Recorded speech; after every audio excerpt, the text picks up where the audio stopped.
बोलो कृष्ण कन्हैया लाल की जय हो, राधा रानी सरकार की जय हो, वंशी वारे की जय हो। आज देखिए देविका संदेश चैनल के द्वारा आज मैं आप सबको मेरी तरफ से सभी दर्शकों को जय श्री राधे, जय श्री कृष्ण, जय श्री श्याम। आज मैं बताऊंगी कि अनंत चतुर्दशी का व्रत क्यों किया जाता है, अनंत चतुर्दशी का व्रत क्यों करना चाहिए और अनंत चतुर्दशी का व्रत किस किसने किया है। देखिए सभी दर्शकों से मैं कह रही हूँ कि अगर आपको ऐसे ही और भी वीडियो देखनी है तो हमारे चैनल देविका संदेश चैनल को सब्सक्राइब करें, लाइक करें और शेयर अवश्य करें। तो आज हम आप सबको बताएंगे कि अनंत चतुर्दशी का व्रत क्यों किया जाता है। बोलो कृष्ण कन्हैया लाल की जय हो। देखो यश धर्मेस्ति जिज्ञासा यश पापात् भयं महात्, यश धर्मेस्ति जिज्ञासा यश पापात् भयं महात्, श्रोतत्यानि पुराणानि धर्ममूलानि तेन वे। देखो जो व्यक्ति, जो मनुष्य, जो जीव पुराणों से, धर्म से प्रेम करता हो, यश धर्मेस्ति जिज्ञासा रुचि रखता हो धर्म में और धर्म में रुचि रखता हो, पुराणों को सुनने की जिज्ञासा करता हो, ऐसे लोगों को जो पाप से डरते हो, ऐसे लोगों को, ऐसे जीवों को क्या करना चाहिए। श्रोतत्यानि पुराणानि धर्ममूलानि तेन वे। श्रोतत्यानि पुराणानि, क्या श्रवण करना चाहिए। पुराणानि, जो पुराण है, पुराणों को श्रवण करते रहना चाहिए, क्योंकि वह जो जीव है वह जीव भगवान के निकट है, सम्मुख है। देखो जब जीव के अमंगल क्षीण हो जाते हैं और मन शुद्ध हो जाता है तो उसे भगवान से मिलने की आवश्यकता नहीं पड़ती। भगवान अपने आप उसे खोजते उससे मिलने के लिए दौड़े चले आते हैं। उसे भगवान से मिलने की आवश्यकता नहीं पड़ती। तो देखिए ऐसे ही जो मनुष्य, जो जीव धर्म में रुचि रखता हो, धर्म से प्रेम करते हो, वह पुराणों को श्रवण करना चाहिए। देखो एक बात कहूं, लोग हमारे पास फोन करते हैं, हमारे पास दिन में बहुत सारे 10-20 फोन आते हैं और लोग फोन करके क्या कहते हैं कि देवी जी आपके माता पिता धन्य हैं, जो आपके माता पिता धन्य हैं कि उनके यहाँ आप जैसी कन्या का जन्म हुआ। आपके माता पिता धन्य हैं, भगोक धन्य है जिससे आपने जन्म लिया। आपके माता पिता धन्य हैं, लोग ऐसे कहते हैं। देखो मेरा जन्म हुआ, ये मेरे माता पिता का कोई सत्कर्म है। मैं कथा सीखी, मैं लोगों को कथा सुना रही हूँ, संदेश दे रही हूँ, उन्हें भगवान के चरित्र सुना रही हूँ, लीलाओं का वर्णन सुना रही हूँ। तो इसमें हमारे जो माता पिता है, मेरे माता पिता के कोई सत्कर्म है। देखो आत्मदेव जी के यहाँ धुंधकारी का जन्म भी हुआ था और गौकर्ण जी का भी जन्म हुआ था। धुंधकारी का भी जन्म हुआ था और गौकर्ण जी का जन्म भी हुआ था। और कश्यप जी के पुत्र देवता भी हैं और दैत्य भी हैं। देवता भी हैं और दैत्य भी हैं। जब दैत्यों ने देवताओं को भगा दिया, परेशान करने लगे, तो अदिति मैया ने कश्यप जी से अपने पुत्रों को कि वापस स्वर्ग प्राप्त उपाय पूछा। अदिति माता ने कोई उपाय पूछा तो कश्यप जी ने एक व्रत बताया। कौन सा व्रत बताया? एक व्रत बताया, पयो व्रत बताया। और उस पयो व्रत के पूर्ण होते ही साक्षात भगवान विष्णु ने वामन के रूप में अवतार ले लिया। वामन भगवान के रूप में अवतार ले लिया भगवान विष्णु ने। तो ऐसे ही देखो, हमारी जो माताएं बहनें घर में, उनके यहाँ संस्कारी पुत्र नहीं है, पुत्र तो है, संस्कारी पुत्र नहीं है। तो जो संस्कारी पुत्र चाहती हैं, जो माताएं हम अपने घर में संस्कारी पुत्र चाहती हैं, वह माताएं, उन माताओं को अनंत चतुर्दशी का व्रत करना चाहिए। अनंत चतुर्दशी का व्रत करना चाहिए। और अनंत चतुर्दशी का व्रत महाभारत में बताया गया है। कहाँ अनंत चतुर्दशी का व्रत महाभारत में किसने किया? जब पांडव वन में थे, वनवास था उन्हें, तब भगवान कन्हैया को पांडवों की याद आ गई और भगवान कन्हैया वन में पहुंचे पांडवों से मिलने के लिए।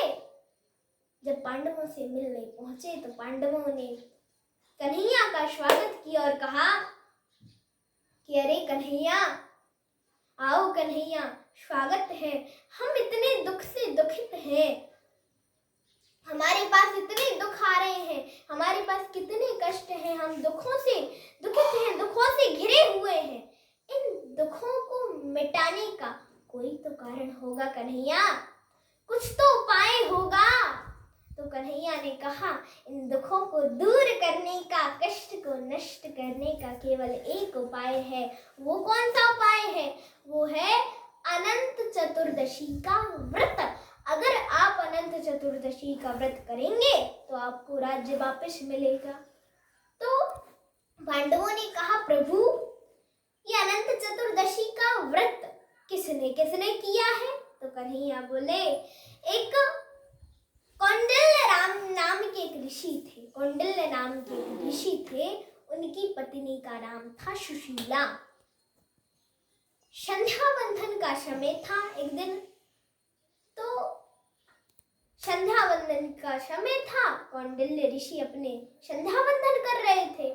तभी शीला जी ने अपनी कुटिया के बाहर देखा, बहुत सारी माताएं, थोड़ी ही दूर कुछ माताएं किसी देवता की पूजा कर रही थी और एक दूसरे माताओं के हाथ में 14 गांठों वाला धागा बांध रही थी। तो शीला जी भी वहां पहुंची और उन माताओं से कहा कि हे माताओं, हे देवियों, हे माताओं, ये आप काय का व्रत कर रहे हो? ये आप क्या कर रहे हो? किस देवता की पूजा कर रही हो? और ये 14 गांठों वाला धागा ये क्यों बांध रही हो? तो उन माताओं ने कहा कि हम ये अनंत चतुर्दशी का व्रत कर रहे हैं और ये हम अनंत भगवान की पूजा कर रहे हैं। ये जो हम धागा बांध रहे हैं, ये धागा अनंत चतुर्दशी का ही धागा है, ये उन्हीं का धागा है। और इस धागे को बांधने से हमारे घर में सुख शांति आती है और हमारे घर में धन धान्य की कभी कमी नहीं होती, परिवार में प्रेम बढ़ता है। इतना सुना तो शीला जी ने भी सारा विधि विधान पूछा और उन माताओं के साथ शीला जी ने भी अनंत चतुर्दशी का व्रत किया और वह धागा, 14 गांठों वाला धागा अपने बाएं हाथ में बांध लिया। देखो, ये जो अनंत चतुर्दशी का 14 गांठों वाला धागा होता है, यह धागा माताओं को अपने बाएं हाथ में और भाइयों को दाहिने हाथ में बांधना चाहिए। तो शीला जी ने धागा बांधा और जिस दिन से शीला जी ने अनंत चतुर्दशी की पूजा की थी, उस दिन से उनके घर में धन धान्य की कमी नहीं रही और धन धान्य से भरपूर हो गए। सारे व्यापार चलने प्रेम बढ़ गया। परिवार के सभी लोग प्रेम करने लगे, प्यार बढ़ गया, सुख शांति आ गई घर में। यहाँ कुछ दिनों बाद कौंडिल्य ऋषि और शीला जी बैठी हुई थी साथ में। तभी कौंडिल्य ऋषि की नजर उस बाएं हाथ में धागे की ओर पड़ी, 14 गांठों वाले धागे की ओर पड़ी। और कौंडिल्य ऋषि ने कहा कि देवी, ये धागा तुमने काय का बांध रखा है? कौंडिल्य ऋषि ने सोचा कि जरूर ये मुझे अपने बस में करने के लिए इसने धागा बांध रखा है। कहा, ये धागा काय का है, मुझे बताओ। तो शीला जी ने कहा, ये जो मैंने धागा बांध रखा है 14 गांठों वाला, ये अनंत चतुर्दशी का धागा है। उसी से हमारे घर में इतनी सुख शांति आई, परिवारजनों में प्रेम बढ़ा, व्यापार चलने लगे और हमारे पास इतना धन धान्य आया, केवल इस धागे की वजह से ही है। कहा, अच्छा, लेकिन कौंडिल्य ऋषि ने सोचा, बड़ा क्रोध आया, मन में सोचा, मैंने इतना धन, मैंने इतनी मेहनत की, धन कमाया, इतना सब किया और उसका श्रेय इस धागे को मिल रहा है, उसका श्रेय इस धागे को मिल रहा है।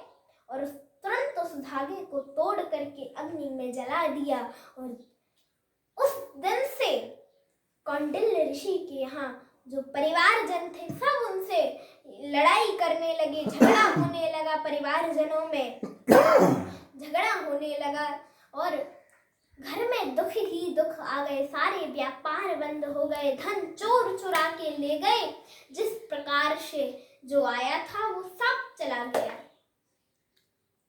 अब एक दिन कौंडिल्य ऋषि ने अपनी पत्नी शीला जी से पूछा कि देवी, ये सब क्यों हो रहा है, क्या बात है, इन सब का कारण क्या है? तो शीला जी ने कहा, वो जो आपने 14 गांठों वाला धागा, उस धागे का अपमान किया था, उस 14 गांठों वाले धागे का अपमान किया था, तो भगवान क्रोधित हो गए हैं, कोपित हो गए हैं, ये वही है। कहा, अच्छा, बड़ा कष्ट हुआ कौंडिल्य ऋषि को। उसका प्रायश्चित करने के लिए दुख से दुखित होकर के वन की ओर चले गए। जंगल में जा रहे थे, तभी उन्हें एक आम का वृक्ष मिला।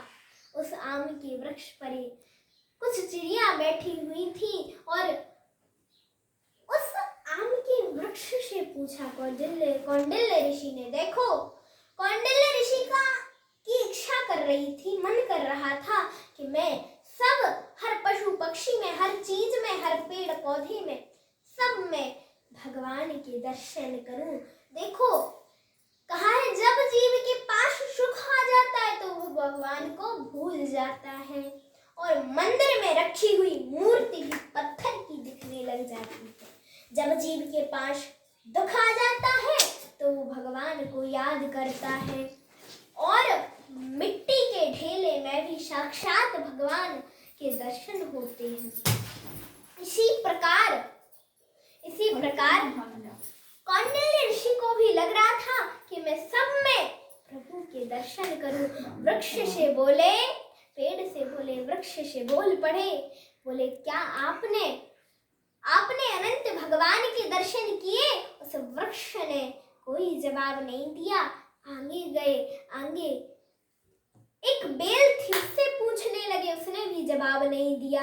एक गाय बछड़े को दुग्ध पिला रही थी, जैसे देखा तो मन में सोचने लगे, कौंडिल्य ऋषि, अब तो ये शुभ है, ये शुभ है, अब तो मेरा कार्य सफल अवश्य होगा। ये गौ माता ही मुझे बताएंगी कि अनंत भगवान कहाँ है। गौ माता से पूछा, कोई जवाब नहीं मिला। एक तालाब था, सुंदर सा बड़ा सा तालाब था, उसमें चिड़िया किलोल कर रहे थे, पक्षी किलोल कर रहे थे। उसको देखा, उससे पूछा, कोई जवाब नहीं मिला। एक हाथी से पूछा, हाथी ने कोई जवाब नहीं दिया। अब मन में सोचने लगे कौंडिल्य ऋषि कि अगर भगवान ने मुझे दर्शन नहीं दिया तो मैं अपने प्राणों को त्याग दूंगा। मैंने शरीर से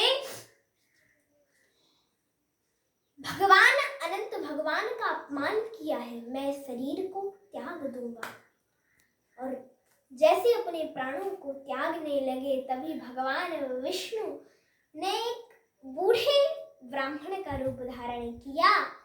कौंडिल्य ऋषि का हाथ पकड़ करके गुफा में ले गए।